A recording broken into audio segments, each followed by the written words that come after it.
Hi, Daniel. Thank you so much for joining us for our LinkedIn Live session. And it's really great to have you over.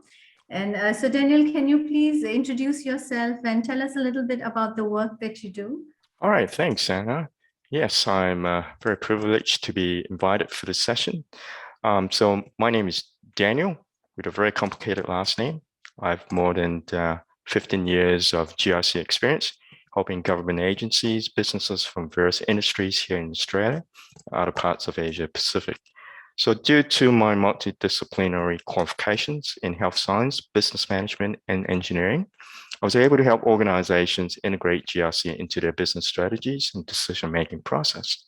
Sometimes that include preparing organizations for certification against ISO standards, such as 27001, 9001, 14001, 45001. So 27001 cybersecurity. So part of my PhD research was to examine the complex web of dynamic factors contributing to breakdown of management systems within an organization. Wow, that's really good to know, Daniel. You're definitely coming in with a lot of expertise and knowledge. So, Daniel, today you're here to help us understand what GRC is all about. Why do you think businesses need GRC? Yeah, that's a good question. I'm just going to start with a quote. Any idea who said this? Give me a challenge and I'll meet it with joy. Well, this quote was actually taken from memorial speech by President Reagan given to the nation after the fateful event on 28 Jan 1986. So some of your audience may not have been born yet, but certainly a lot of us would recall this is the Space Shuttle Challenger exploded within 2 minutes of its launch. This disaster was etched into the minds of an entire generation of American school children who watched the launch in their classes. Among the victims, unfortunately, was their class teacher, Krista McAuliffe, who was on board to teach elementary school students from space. So you can imagine the trauma experienced by the kids on TV. Now, you might ask, what has this got to do with GRC? Well, I'm just going to explain a bit more. Now, the Space Shuttle Challenger had exploded within 2 minutes of its launch. And what you see over here are actually pictures of moms and dads and sons and daughters and families. So these are actually lives caused by a failed O-ring that led to the Space Shuttle disaster. A presidential commission was scathingly critical of NASA. Rogers Commission, which studied the causes of Challenger disaster, admonished the space organization for not responding adequately to the internal warnings about the impending disaster.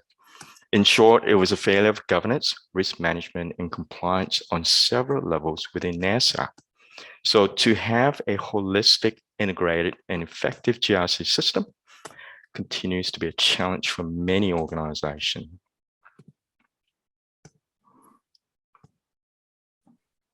So what are some of the challenges facing the business?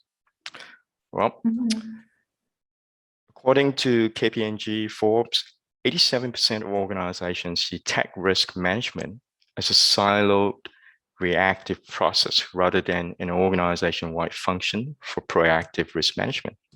So how many times have we heard this theme repeated across different organizations in various industries? Another report states that 70% of organizations feel that business continuity, operational risk level are increasing, ranking cyber attacks among the top 3 drivers. And according to McKinsey Corporation, McKinsey Corporation paid out $59 billion in penalties for US regulatory infractions in 2015. And this number grew by more than 5 times between 2010 and 2015. So you can imagine right now how much more companies would have paid. So we are talking about a massive liability for organizations in terms of GRC if they're not taking care of things. So these are some of the challenges that are facing businesses actually.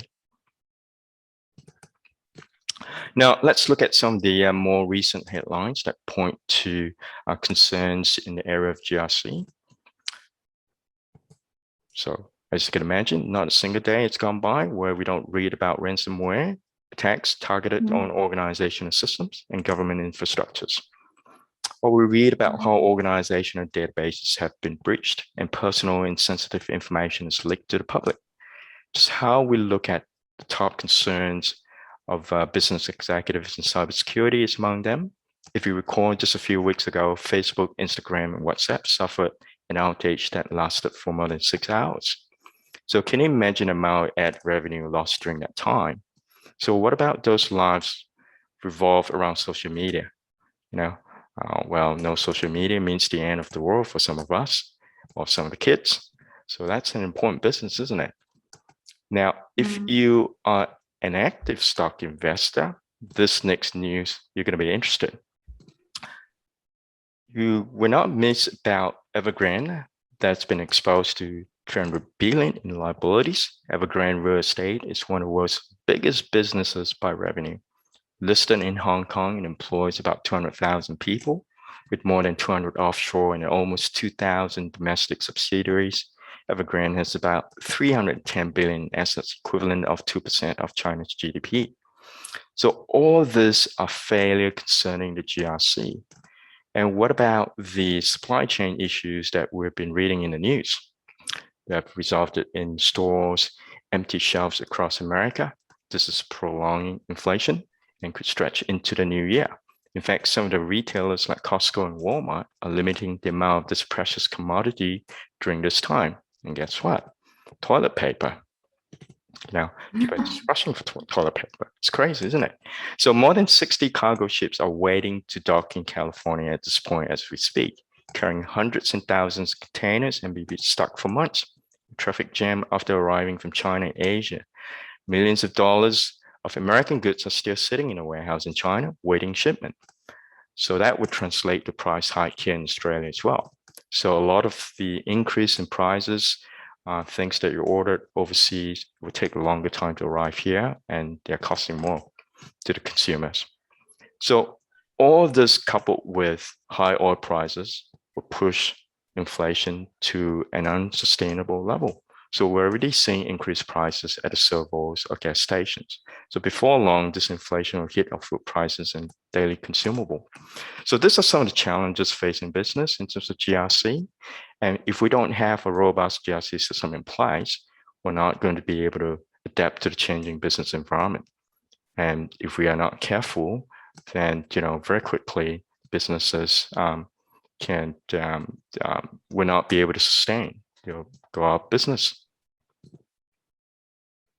Well, thanks for sharing that, Dan. Definitely, it's having a very big impact on businesses.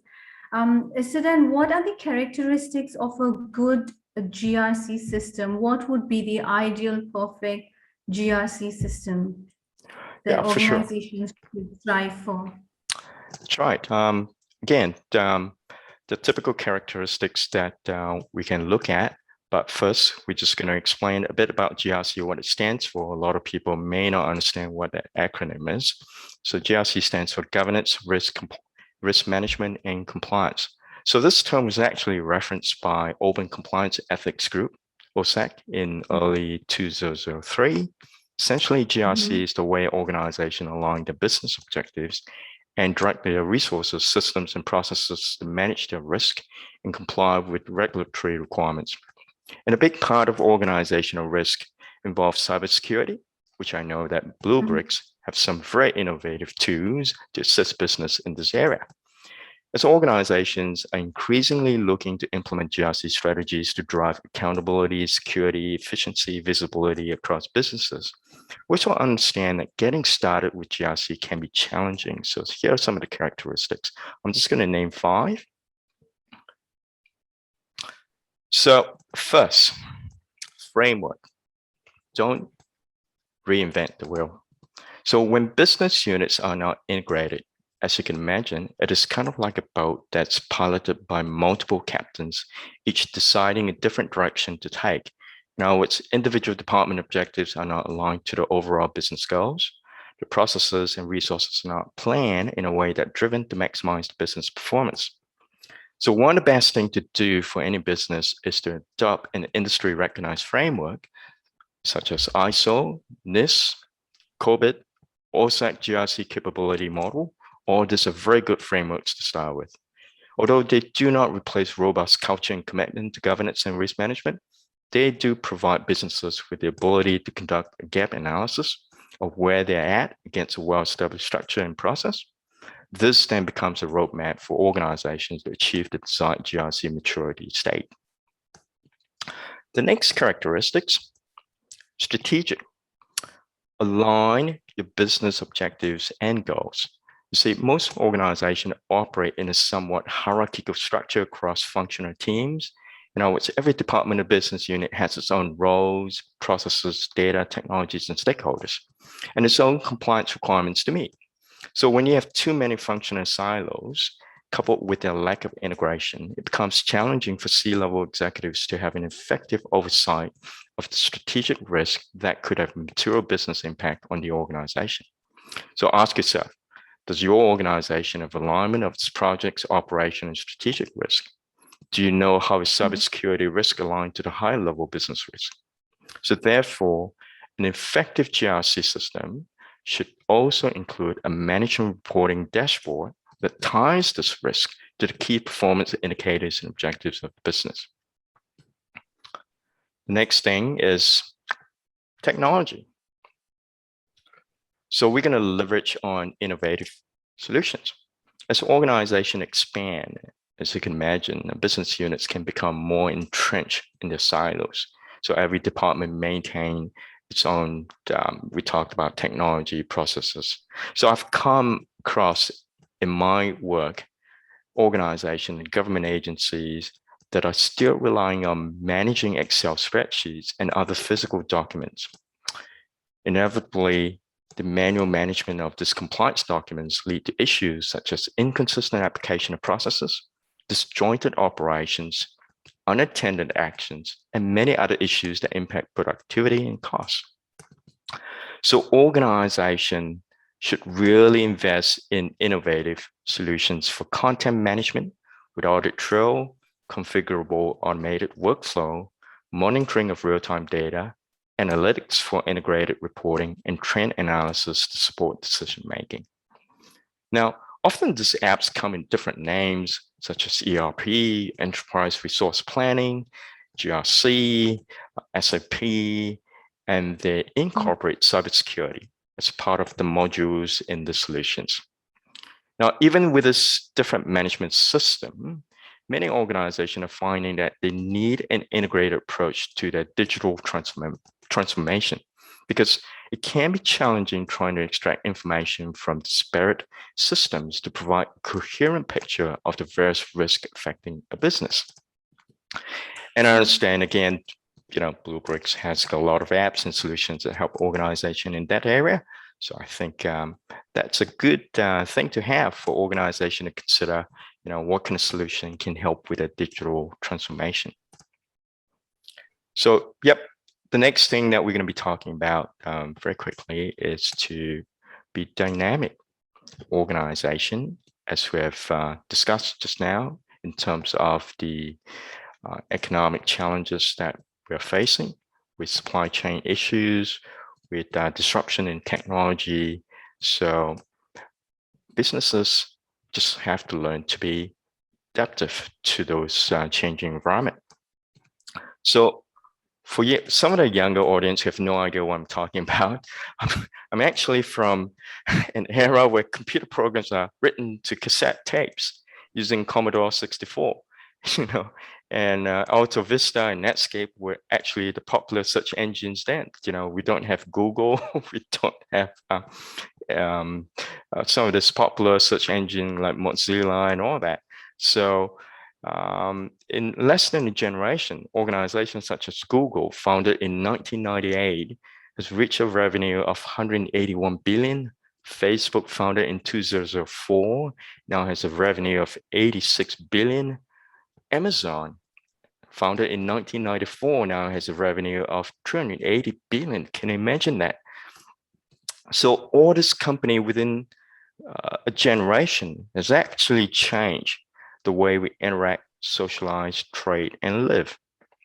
So organizations are actually operating in a very dynamic environment where they have to consider the technological, legislative, political, economics, and societal impacts to their business. And for this reason, GRC is very important. So for instance, earlier this year, the UK Ministry of Defence published a report on a project that they are actively working with industry on human augmentation. For some of the audience who don't understand what human augmentation is, here we're not just talking about your typical mobile devices or wearables, but integration with machines at the biological level with nanotechnologies. So in the UK Ministry of Defence report, it states that scientific and technological developments relating to human augmentations are beginning to accelerate and converge with other fields such as sensor, artificial intelligence, novel materials, nanotechnology, additive manufacturing. So recent advances in life sciences and related technologies have led to emergence of interdisciplinary field known as human augmentation, which has the potential to disrupt every aspect of our lives. So we are actually living in a time when technology has changed so much of the way we do things. It affects our lifestyle, it affects everything that we do. For good and bad, we just need to have in place a GRC systems to be able to adapt to these changes. Now, and I spoke about just now using artificial intelligence. So artificial intelligence and machine learning are increasingly part of that equation. Last but not least, we're going to be looking at the model management commitment. So all those characteristics I spoke about just now, it's not going to be effective if you don't have leadership. And that leadership is very important. And it is one of the hardest to achieve in an organization. I think today we're suffering from a crisis of leadership or lack of leadership. Often, people read and hear about politicians and business leaders and others in a position of power who have been exposed for the corruption, conflict of interest, essentially not complying with their own organization policies and code of ethics, GRC. So there are times when in conducted organizational audits, I may hear about top management praising the effectiveness of their own GRC system. However, when I interviewed workers on the ground, I discovered a completely different stories. Henry Ford is a good role model. He's the pioneer of Model T through his Model T assembly line, which was more efficient methods of working. Henry was able to lower the cost of materials and the final product. Consequently, he ushered an era when automobiles were no longer toys for the rich and famous, but middle-class Americans could afford them. So Henry Ford transformed transportation landscape manufacturing industry till today. The brand name Ford is synonymous with value, quality, and reliability. Interestingly, he has this quote. He said, "Coming together is the beginning, keeping together is progress, and working together is success." So you can see how important leadership is in terms of GRC. And he also mentioned about be ready to revise any system, scrap any method, abandon any theory if the success of the job requires it. So in other words, companies and businesses need to be adaptive to the changing environment. You cannot stay in the status quo if things aren't working. So you got to be ready to change. So no amount of programs, initiatives, policies, technologies, corporate value and promotion and marketing are going to replace genuine leadership that inspire vision, help the workers understand the importance of GRC and why we need to maintain an effective system so that we can meet the challenges that we talked about earlier on. Thank you so much, Daniel. So GRC is so much more than just those three words, governance, sure, risk management, and compliance. It really does include functions and work from all over the organization, That's right. including finance, IT, HR, legal. So GRC is really, I think, at the heart of all of these functions to come together and, work smoothly to get moving forward. That's right. Thank you so much, Daniel. Any parting wisdom, for us, for all the people watching this? Sure. Well, something to wrap it up. Yeah. And because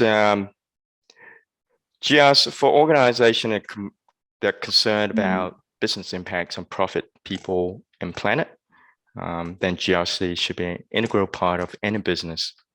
More importantly, an effective GRC system does not happen by chance. It is a continual improvement process that's able to adapt to the evolving business environment.